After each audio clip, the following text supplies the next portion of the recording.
ನಮಸ್ಕಾರ, ಆದಾಬ್, ಜೈ ಭೀಮ್. ನಾನು ನಿಮ್ಮ ಭಾಗ್ಯನಾರಾಯಣ ಬೊಗವರಪು. ನೀವು ನೋಡ್ತಾ ಇದ್ದೀರಿ ಸುದ್ದಿ ಸರ್ಕಲ್. ದಾವಣಗೆರೆ ದಕ್ಷಿಣ ವಿಧಾನಸಭಾ ಕ್ಷೇತ್ರದ ಬೈ ಎಲೆಕ್ಷನ್ ಉಪಚುನಾವಣೆ ಯಾವ ಮಟ್ಟಕ್ಕೆ ರಂಗೇರಿದೆ ಅಂದ್ರೆ ಆ ಮಟ್ಟಕ್ಕೆ ರಂಗೇರಿದೆ. ಅದರಲ್ಲೂ ಸಹ ಕಾಂಗ್ರೆಸ್ ಶೇಕ್ ಆಗೋಗಿದೆ ಅಲ್ಲಿ. ಯಾಕೆಂದ್ರೆ ಜಮೀರ್ ಅಹ್ಮದ್ ಖಾನ್ ಆ ಕಡೆ ತಲೆ ಹಾಕ್ತಾ ಇಲ್ಲ. ಅಫಿಷಿಯಲ್ ಆಗಿ ಹೇಳೋದಾದ್ರೆ ಅವರನ್ನ ಕೇರಳಂನಲ್ಲಿ ಬಿಟ್ಟಿದ್ದಾರೆ. ಅಲ್ಲೊಂದು 30 ಸೀಟಿಗೆ ಅವರನ್ನ ಜವಾಬ್ದಾರಿ ಮಾಡಿದ್ದಾರೆ. ಕೇರಳದಲ್ಲಿ ವಿಧಾನಸಭಾ ಚುನಾವಣೆಗಳಿಗೆ ಅವರು ಅಲ್ಲಿ ಕೆಲಸ ಮಾಡ್ತಿದ್ದಾರೆ. ಪಾರ್ಟಿ ಕೊಟ್ಟಿರೋ ಕೆಲಸ ಅಂತ. ಆದರೆ ಅದರ ನಡುವೆ ಸಹ ಸಮೀರ್ ಅಹ್ಮದ್ ಖಾನ್ ಬರೋದಕ್ಕೆ ಸಾಧ್ಯತೆ ಇದೆ. ಬಟ್ ಸಮೀರ್ ಅಹ್ಮದ್ ಖಾನ್ ಬರ್ತಿಲ್ಲ. ಸಮರ್ಥ ಶಾಮನೂರ್ ನಾಮಿನೇಷನ್ ಟೈಮಲ್ಲೂ ಬರಲಿಲ್ಲ. ಯಾಕೆ? ಅದರ ಹಿನ್ನೆಲೆ ಏನು? ಅದು ನಿಮಗೆ ಗೊತ್ತೇ ಇದೆ. ಆದರೂ ಒಂದಷ್ಟು ನಾನು ವಿವರಣೆಯನ್ನು ಕೊಡ್ತೀನಿ.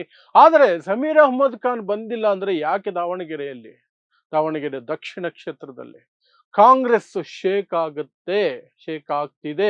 ಖುದ್ದು ಸಿದ್ದರಾಮಯ್ಯ ಫೋನ್ ಮಾಡಿ, ಕೆ.ಸಿ. ವೇಣುಗೋಪಾಲ್ಗೆ ಫೋನ್ ಮಾಡಿ ಕೇರಳಂಗೆ ನಮ್ಮ ಜಮೀರ್ನ ಕಳಿಸ್ಕೊಡ್ರಿ, ಇಲ್ಲ ಅಂದ್ರೆ ನಾವು ಮುಳುಗು ಹೋಗ್ತೀವಿ ಅನ್ನುವ ಮಟ್ಟಕ್ಕೆ ಮಾತಾಡಬೇಕಾದ ಅವಶ್ಯಕತೆ ಯಾಕೆ ಬಿದ್ದಿದೆ, ಅದನ್ನು ಸಹ ವಿವರಿಸುವಂತಹ ಪ್ರಯತ್ನ ಮಾಡ್ತೀನಿ. ಮೊದಲಿಗೆ ದಾವಣಗೆರೆ ದಕ್ಷಿಣ ಕ್ಷೇತ್ರದಲ್ಲಿ ನಡೀತಾ ಇರುವಂತಹ ಡ್ರಾಮಾ ಏನು, ಇಂಟರ್ನಲ್ ಫೈಟ್ ಏನು ಕಾಂಗ್ರೆಸ್.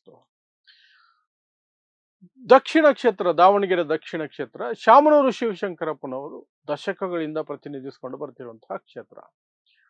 ಅವರು ಕಳೆದ ಬಾರಿ ಚುನಾವಣೆಯಲ್ಲಿ ನಿಂತಾಗ್ಲೇ ಅವ್ರಿಗೆ 95 ವರ್ಷನೋ ಏನಾಗಿತ್ತು, 93 95 ಏನೋ ಆಗಿತ್ತು. ಆಗ್ಲೇ ಕೂಗುಗಳೆದ್ದಿದ್ವು, ಈ ವಯಸ್ಸಲ್ಲಿ ಇವ್ರು ಯಾಕೆ ಚುನಾವಣೆಗೆ ನಿಂತ್ಕೊಳ್ಬೇಕು, ಬೇರೆಯವ್ರಿಗೆ ಬಿಟ್ಟು ಕೊಡ್ಲಿ.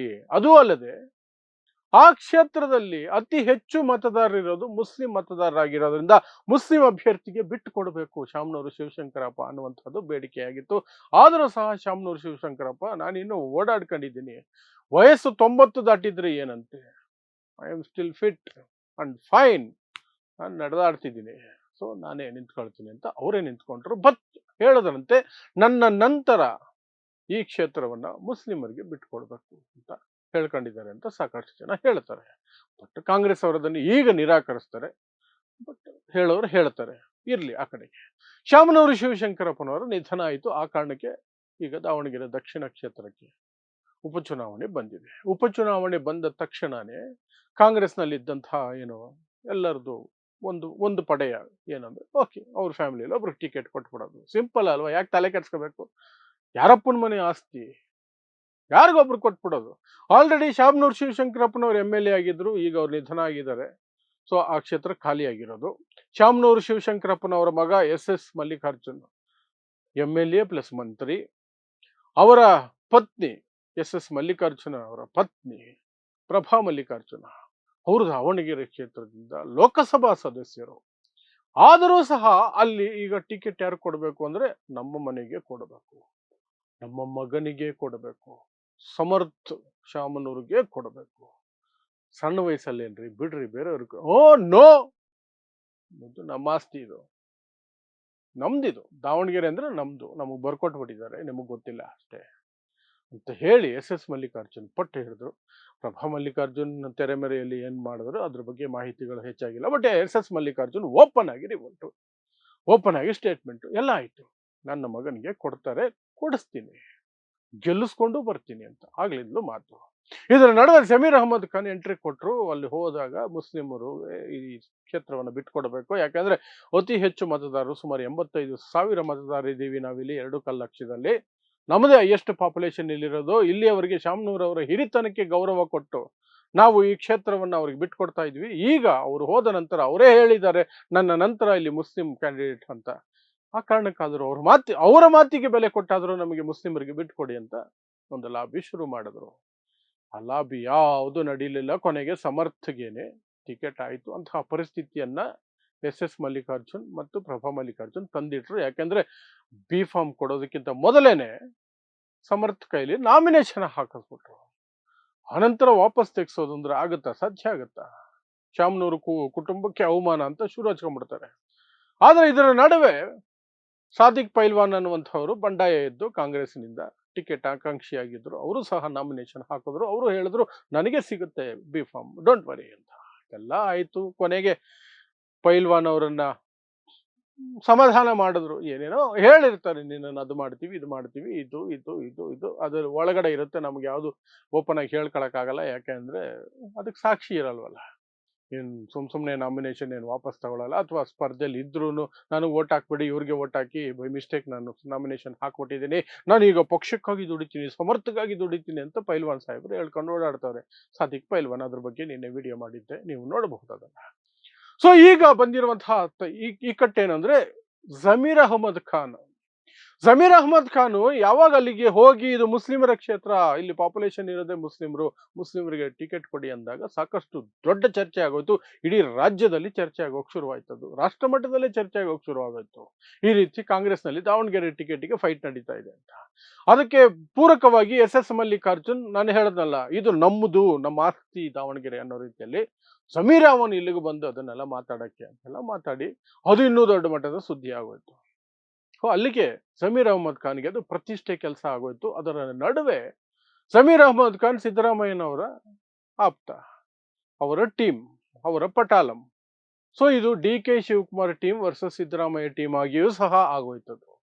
ಕೊನೆಗೆ ಅದು ಪ್ರತಿಷ್ಠೆಯ ಪ್ರಶ್ನೆ ಆಗೋಯ್ತು. ಜಮೀರ್ ಅಹಮದ್ ಖಾನ್ಗೆ ಪ್ರತಿಷ್ಠೆ ಬಂದ್ಬಿಡ್ತು.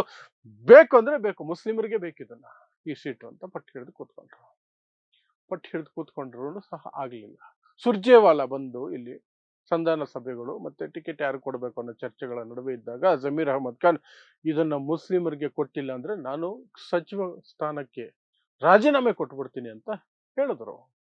ಅದಕ್ಕೆ ಸುರ್ಜೇವಾಲಾ ಕೊಟ್ಕೊಳ್ಳಿ ಅಂದ್ರು. ಅದಿನ್ನೂ ಬೆಂಕಿ ಹಾಕ್ಬಿಡ್ತು ಜಮೀರ್ ಅಹಮದ್ ಖಾನ್ಗೆ. ಏನೂ ಮಾತಾಡ್ಲಿಲ್ಲ.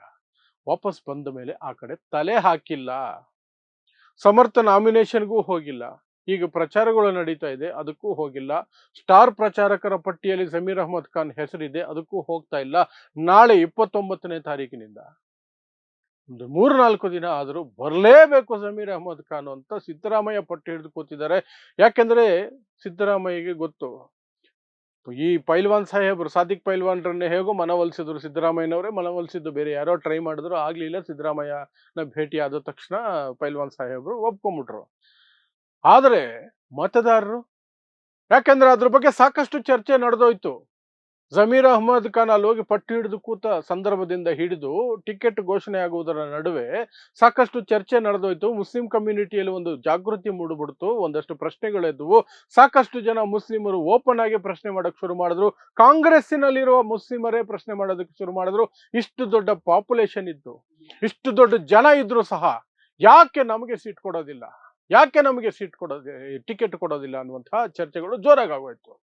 ಆಗ ಯಾರಾದರೂ ಒಬ್ಬ ವ್ಯಕ್ತಿಯನ್ನ, ಬಂಡಾಯ ಅಭ್ಯರ್ಥಿಯನ್ನ ವಾಪಸ್ ತೆಗೆಸ್ಕೊಳ್ಳೋಂಗೆ ಅಥವಾ ಅವರನ್ನ ಕನ್ವಿನ್ಸ್ ಮಾಡಿ ಸ್ಪರ್ಧೆಯಲ್ಲಿ ಇದ್ರು ನಿವೃತ್ತಿ ರೀತಿಯಲ್ಲಿ ಅವರನ್ನ ಇಟ್ಕೊಳ್ತಾರೆ ಅನ್ನೋದಾದ್ರೂ ಸಹ ಮತದಾರರನ್ನ ಮನವೊಲಿಸ್ಬೇಕಲ್ಲ. ಈಗ ಮತದಾರರನ್ನ ಮನವೊಲಿಸ್ಬೇಕು ಅಂದ್ರೆ ಈಗ ಅವ್ರಿಗಿರುವ ಒಂದೇ ಆಪ್ಷನ್ ಅಂದ್ರೆ ಜಮೀರ್ ಅಹಮದ್ ಖಾನ್ ಹೋಗಿ ತಮ್ಮದೇ ಸಮುದಾಯದ ಜನರ ಮುಂದೆ ಕೂತ್ಕೊಂಡು ಏನೇ ಆದ್ರೂ ಕಾಂಗ್ರೆಸ್ನ ಬಿಟ್ಕೊಡಬಾರ್ದು, ನಮ್ಮ ಪಕ್ಷ ನಮ್ಗಾಗಿ ಇರುತ್ತೆ, ನಮ್ಗಾಗಿ ಪಡೆಯುತ್ತೆ, ಮುಂದಿನ ಬಾರಿ ನೋಡೋಣ, ಏನೋ ಒಂದು ಹೇಳಿ ಜಮೀರ್ ಅಹಮದ್ ಖಾನ್ ಆ ಮತದಾರರನ್ನ ಮನವೊಲಿಸ್ಬೇಕಾಗತ್ತೆ.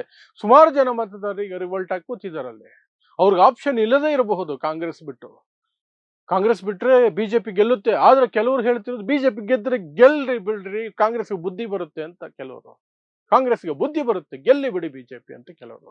ಇನ್ನೊಂದಷ್ಟು SDPI ಕ್ಯಾಂಡಿಡೇಟ್ನ ಹಾಕಿರೋದ್ರಿಂದ ಅಲ್ಲಿ SDPI ಕ್ಯಾಂಡಿಡೇಟ್ಗೆ ಎಲ್ಲಿ ಮತಗಳು ಸ್ಪ್ಲಿಟ್ ಆಗಿ ಹೋಗ್ಬಿಡ್ತಾವ ಅನ್ನುವಂತಹ ಆತಂಕ ಸಹ ಈಗ ಕಾಂಗ್ರೆಸ್ ಅನ್ನ ಕಾಡ್ತಾ ಇದೆ. ಹಾಗಾಗಿ ಜಮೀರ್ ಅಹಮದ್ ಖಾನ್ ಬೇಕು ಅಂದ್ರೆ ಬೇಕೀಗ, ಜಮೀರ್ ಅಹಮದ್ ಖಾನ್ ಬೇಕೀಗ. ಬಟ್ ಅವರು ಹೋಗ್ತಿಲ್ಲ.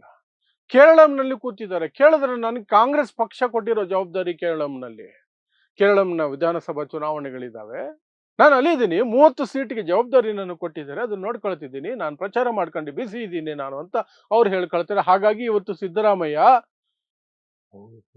KC ವೇಣುಗೋಪಾಲ್ಗೆ ಫೋನ್ ಮಾಡ್ಬೇಕಾಯ್ತು, ನಿಮ್ಮ ರಾಜ್ಯದಲ್ಲಿ ಕೂತ್ಕೊಂಡಿದ್ದಾರೆ ಸ್ವಾಮಿ, ಕಳಿಸ್ಕೊಡಿ ನಮಗೆ ಒಂದ್ 3 ದಿನ ಆದ್ರು, ನಾವು ಆಲ್ರೆಡಿ ಅನೌನ್ಸ್ ಮಾಡ್ಬಿಟ್ಟಿದೀವಿ, ನಾಳೆಯಿಂದ ಜಮೀರ್ ಅಹಮದ್ ಖಾನ್ ಪ್ರಚಾರದಲ್ಲಿ ಇರ್ತಾರೆ, ಸ್ಟಾರ್ ಪ್ರಚಾರಕರು ಅಂತ. ಆದ್ರೆ ಇಲ್ಲಿ ಒಂದು ವಿಚಾರ ಅರ್ಥ ಮಾಡ್ಕೊಳ್ಬೇಕು, ಸಿದ್ದರಾಮಯ್ಯ KC ವೇಣುಗೋಪಾಲ್ಗೆ ಫೋನ್ ಮಾಡೋದಕ್ಕಿಂತ ಜಮೀರ್ ಅಹಮದ್ ಖಾನ್ಗೆ ಫೋನ್ ಮಾಡ್ಬಿಟ್ಟು ಬಾರೋ ಅಂದಿದ್ರೆ ಬರೋ ಚಾನ್ಸಸ್ ಇರುತ್ತೆ. ಸಿದ್ದರಾಮಯ್ಯ ಅವ್ರದ್ದು ಒಂದಿದೆ, ಅದು DK ಟೀಮ್ಗೆ ಹೋಗಿದೆ ಟಿಕೆಟ್, ಅವ್ರು ಗೆಲ್ಲಿಸ್ಕೊಳ್ಳಿ. ನಾನು ಯಾಕೆ ಜಾಸ್ತಿ ತಲೆ ಕೆಡಿಸ್ಕೊಳ್ಬೇಕು? ಹಿಂದಾಗ ಟಿಕೆಟ್ ಕೊಡಲಿಲ್ಲ, ಮುಸ್ಲಿಮರಿಗೆ ಟಿಕೆಟ್ ಕೊಡಲಿಲ್ಲ. ನಾನು ಹೋಗಿ ನಾಳೆ ನಿಂತ್ಕೊಂಡು ಅಲ್ಲಿ ಜಾಸ್ತಿ ಮಾತಾಡಿದಾಗ ನನ್ನನ್ನು ಪ್ರಶ್ನೆ ಕೇಳ್ಬಿಟ್ರೆ ಅಂತ ಸಿದ್ದರಾಮಯ್ಯನವ್ರಿಗೆ ಒಂದು ಹಿಂಜರಿಕೆ. ಇನ್ನೊಂದು ಪಟ್ಟು ಡಿ ಕೆ ಶಿವಕುಮಾರ್ ಬಣಕ್ತಾನೆ ಸಿಕ್ಕಿರೋದು, ಅವ್ರು ಗೆಲ್ಲಿಸ್ಕೊಳ್ಳಿ, ನನಗೇನು ಆ ಇದು. ಬಟ್ ಜಗತ್ತಿಗೆ ತೋರಿಸ್ಕೊಳಕ್ ಆಗಲ್ವಲ್ಲ ಅದನ್ನ. ಹಾಗಾಗಿ ವೇಣುಗೋಪಾಲ್ಗೆ ಫೋನು ಕಳಿಸ್ಕೊಡಿ ಸಮೀರ್ ಅಹಮದ್ ಖಾನ್ ಅಂತ. ಬಟ್ ಸಮೀರ್ ಅಹಮದ್ ಖಾನ್ ಏನಾದ್ರು ಬಂದಿಲ್ಲ ಅಂದ್ರೆ, ಹೇಗೆ ನಾಮಿನೇಷನ್ಗೆ ಬರ್ಲಿಲ್ವೋ, ಹೇಗೆ ಪ್ರಚಾರಕ್ಕೆ ಇಲ್ಲಿವರೆಗೂ ತಲೆಗೆ ಹಾಕ್ಲಿಲ್ವೋ, ಅದೇ ರೀತಿ ಏನಾದರೂ ಇಡೀ ಈ ಪ್ರಚಾರಕ್ಕೆ ಬರಲೇ ಇಲ್ಲ ಅಂದ್ರೆ ಕಾಂಗ್ರೆಸ್ಗೆ ನಿಜವಾಗ್ಲೂ ಸಹ ತುಂಬಾ ದೊಡ್ಡ ಆತಂಕ ಇದೆ. ಅದಕ್ಕೆ ಕಾಂಗ್ರೆಸ್ ಶೇಕ್ ಆಗಿರೋದು, ಅದಕ್ಕೆ ಸಿದ್ದರಾಮಯ್ಯ ಸ್ವತಃ ಫೋನ್ ಮಾಡಿರೋದು. ಸಿದ್ದರಾಮಯ್ಯಗೆ ನನಗೇನು ಜಾಸ್ತಿ ತಲೆ ಕೆಡ್ಸ್ಕೊಳ್ಳೋಂಗಿಲ್ಲ, ಬಟ್ ಸೋತ್ ಗೆದ್ದು ಬಿಟ್ರೆ ನನಗೂ ಅವಮಾನ ಅನ್ನೋದು ಸಿದ್ದರಾಮಯ್ಯನವ್ರಿಗಿರುತ್ತೆ. ಹೈಕಮಾಂಡ್ ಪ್ರಶ್ನೆ ಮಾಡುತ್ತೆ ಅನ್ನೋ ಭಯ ಇರುತ್ತೆ. ಹಾಗಾಗಿ ಸಿದ್ದರಾಮಯ್ಯನವರು ಸಹ ಈಗ ತಲೆ ಕೆಡಿಸ್ಕೊಂಡು ಫೋನ್ ಮಾಡಿ ವೇಣುಗೋಪಾಲ್ಗೆ ಕಳಿಸಿ ಅವ್ರನ್ನ ಅಂತ ಕೇಳ್ಕೊಂಡಿದ್ದಾರೆ. ಬಟ್ ಅದಕ್ಕಿನ್ನೂ ಸಹ ಏನು ಪ್ರತಿಕ್ರಿಯೆಗಳು ಬಂದಂಗೆ ಕಾಣಲ್ಲ. ಬಂದರೂ ನಮಗೆ ಗೊತ್ತಾಗಲ್ಲ. ಅವರು ಚುನಾವಣಾ ಪ್ರಚಾರದ ಕಣಕ್ಕೆ ಕಾಣಿಸ್ಕೊಂಡ್ರೆ ಜಮೀರ್ ಅಹಮದ್ ಖಾನ್ ಕಾಂಗ್ರೆಸ್ ನಿರಾಳ. ಇಲ್ಲದೆ ಹೋದ್ರೆ ಸೋಲಾಗುತ್ತೆ ಅಂತ ಹೇಳಲಾಗದು. ಬಟ್ ಫೈಟ್ ತುಂಬಾ ಟಫ್ ಫೈಟ್ ಆಗ್ಬಿಡುತ್ತೆ. ಯಾವೆಲ್ಲ ಮುಸಲ್ಮಾನರು ಅದನ್ನ ಸ್ವಾಭಿಮಾನದ ಸಂಕೇತವಾಗಿ ತಗೊಂಡಿದ್ದಾರೋ, ಸಾಕಷ್ಟು ಜನ ಸ್ವಾಭಿಮಾನದ ಸಂಕೇತವಾಗಿ ತಗೊಂಡಿದ್ದಾರೆ. ಕಾಂಗ್ರೆಸ್ ನಮ್ಮನ್ನ ಯೂಸ್ ಮಾಡಿ ಬಿಸಾಕುತ್ತೆ, ಇಷ್ಟು ದೊಡ್ಡ ಪಾಪ್ಯುಲೇಷನ್ ಇದೀವಿ, ನಮ್ಗೆ ಟಿಕೆಟ್ ಕೊಡಲ್ಲ ಅನ್ನುತ್ತೆ, ನಮ್ಮನ್ನ ಮರ್ಯಾದೆ ಇಲ್ಲದೆ ನಡೆಸ್ಕೊಳ್ಳುತ್ತೆ, ಜಮೀರ್ ಅಹಮದ್ ಖಾನ್ಗೆ ಅವಮಾನ ಮಾಡಿದೆ ಅಂತೆಲ್ಲ ಅನ್ಕೊಂಡಿದ್ಯಲ್ಲ, ಅದು ಟಫ್ ಫೈಟ್ ಕಡೆ ಕರ್ಕೊಂಡು ಹೋಗ್ಬಿಡುತ್ತೆ. ಟಫ್ ಫೈಟ್ ಸಂದರ್ಭದಲ್ಲಿ ಬಿಜೆಪಿ ಏನಾದರೂ ಹಿಂದೂ ಮುಸ್ಲಿಂ ಕಾರ್ಡ್ ಅನ್ನ ಜೋರಾಗಿ ಆಡ್ಬಿಟ್ರೆ, ಹಿಂದೂ ಓಟ್ಗಳು ಕನ್ಸಾಲಿಡೇಟ್ ಆಗ್ಬಿಟ್ರೆ, ಕಾಂಗ್ರೆಸ್ ಭದ್ರಕೋಟೆ ಸಹ ಅಲ್ಲಿ ತಡೆಯೋದು ಕಷ್ಟ ಆಗತ್ತೆ. ಹಾಗಾಗಿ ನಾನು ಹೇಳ್ತಿರೋದು ಕಾಂಗ್ರೆಸ್ ಶೇಕ್ ಆಗಿದೆ ಅಂತ. ಮುಂದೆ ಜಮೀರ್ ಅಹಮದ್ ಖಾನ್ ನಡೆ ಹೇಗಿರುತ್ತೆ ಅಂತ, ಅವ್ರೇನು ತುಂಬಾ ರಿವೋಲ್ಟ್ ಆಗಿ ಪಾರ್ಟಿ ವಿರುದ್ಧ ಎಲ್ಲ ಕೆಲಸ ಮಾಡೋಂಥ ಮನುಷ್ಯ ಏನಲ್ಲ. ಬಟ್ ತಮ್ಮ ಇದನ್ನ ತೋರಿಸ್ಕೊಳ್ತಿದ್ದಾರೆ. ನಾಳೆ ಏನಾಗುತ್ತೆ ಅಂತ ನಾಳೆ ನಾಡಿದ್ರಲ್ಲಿ ಗೊತ್ತಾಗುತ್ತೆ ಅಷ್ಟೇ. ಸೊ ಇದಿಷ್ಟು ದಾವಣಗೆರೆಯ ಉಪಚುನಾವಣೆ ಕ್ಷೇತ್ರದಿಂದ ಅಥವಾ ಆ ಕಣದಿಂದ ಬರುತ್ತಿರುವಂತಹ ಸುದ್ದಿಗಳು ಕಾಂಗ್ರೆಸ್ ಪಾಳೆಯದ್ದು ಅಷ್ಟೇ. ಸೊ ಇಂತಹದೇ ವಿಶೇಷ ಸುದ್ದಿಗಳಿಗಾಗಿ ನೋಡ್ತಾ ಇರಿ ಸುದ್ದಿ ಸರ್ಕಲ್. ನಾನು ನಿಮ್ಮ ಭಾಗ್ಯನಾರಾಯಣ ಬೊಗ್ಗವರಪು.